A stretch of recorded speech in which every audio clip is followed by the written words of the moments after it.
এখানে বড় ট্যাংরা আছে আর দেশি শিং মাছ আছে, দুইটাকে একসাথে মিক্স করে একটা আলু দিয়ে রান্না করব।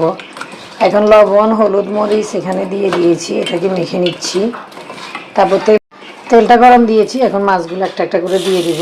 এগুলো বললামই তো, ট্যাংরা আর দেশি শিং মাছ। তেল কীভাবে ছিটে আসা পরে দেখছেন, আরে রান্না করতে করতে তেলের মাছগুলোকে হালকা করে ভেজে নিয়েছি, একটা আলু দিয়েছি শুধু। এই যে গাইস মশলাটা কষাচ্ছি, কষানো হয়ে এখানে লবণ দিয়ে দিয়েছি পেঁয়াজের মধ্যে, তারপর রসুন বাটা, হলুদের গুঁড়া, মরিচের গুঁড়া দিয়ে দেবো, দিয়ে কষাবো। হলুদের গুঁড়া, মরিচের গুঁড়া, রসুন বাটা দিয়ে দিয়েছি। এটাকে নেড়ে চেড়ে একটু জল দিয়ে দিব অল্প করে কষানোর জন্য।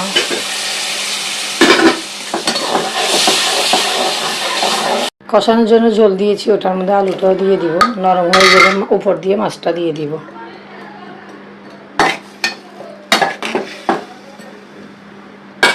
ওটা কষানো হয়ে গিয়েছে, এখন এই যে ভাজা মাছগুলো শিং আর ট্যাংরা দিয়ে দিব, দিয়ে আর একটু কষাই, তারপর জল দিয়ে দিব। না হয় মাছের গন্ধ উঠবে না, কষানো না হলে মাছ মজাও লাগবে না। আমার মাছটা কষানো হয়ে গিয়েছে, এখন একটু জল দিয়ে দিব অল্প করে।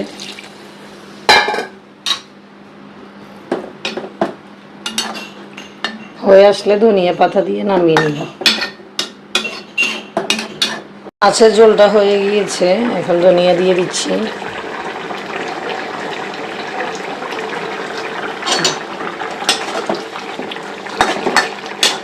এখন ধনিয়া পাতাটা একটু হয়ে আসলে নামিয়ে নিব। ফাইনালি হয়ে গিয়েছে। আজকে আমি এটা করবো, এই বড় বুট, এটা বাটরি বলে ইন্ডিয়াতে, ইন্ডিয়ার বাটরির ডাল। একটু লবণ দিয়ে দিব সিদ্ধ হওয়ার জন্য, সাথে আলুটাকে টুকরো করে দিব, তাই আস্ত সিদ্ধ দিয়ে দিয়েছি।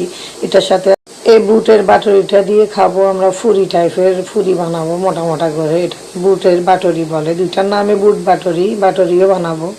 তো এটা ভেজে নিব, এটার সাথে আস্ত যে আলুটা ওটাকে কেটে দিয়ে এটাকে ভেজে নিব।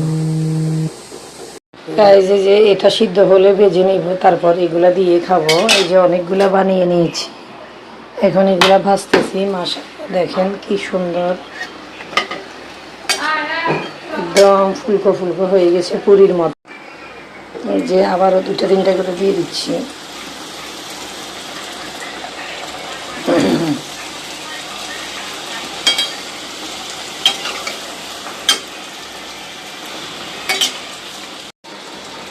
দেখছেন গাইজ কি সুন্দর, মাশাআল্লাহ। আমি এটা ঠান্ডা নর্মাল পানি দিয়ে আটা মেখে নিয়েছি, গরম পানি দিয়ে একদম দেইনি, তারপরও অনেক সুন্দর হয়েছে। এটা খেতে একদম মুড়মুড়ে হবে, গরম পানি দিলে হবে না। বুটটা সিদ্ধ করে নিয়েছি, এখন সব মশলা দিয়ে দিয়েছি, ধনিয়ার গুঁড়া, জিরার গুঁড়া, হলুদ মরিচের গুঁড়া, এখন টমেটো দিয়েছি, কাঁচামরিচ সব দিয়ে। বুট সিদ্ধর একটু পানি আছে, ওটা দিয়ে রান্না করব। কষানো হয়ে গিয়েছে, তেলটা উঠে এসেছে, এখন বুটটাও দিয়ে দিচ্ছি, আলুটাও দিয়ে দিচ্ছি। এখন একটু নেড়ে চেড়ে নেব।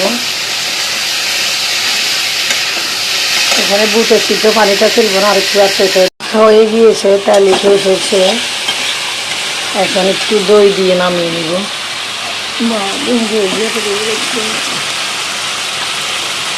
এক চামচ দই দিব, টেস্ট আসা দিয়েছে। ধনিয়া পাতাও দিয়ে দিব, দই আর ধনিয়া পাতা লেগে নামিয়ে নেব। হালকা কষা কষা জল থাকবে।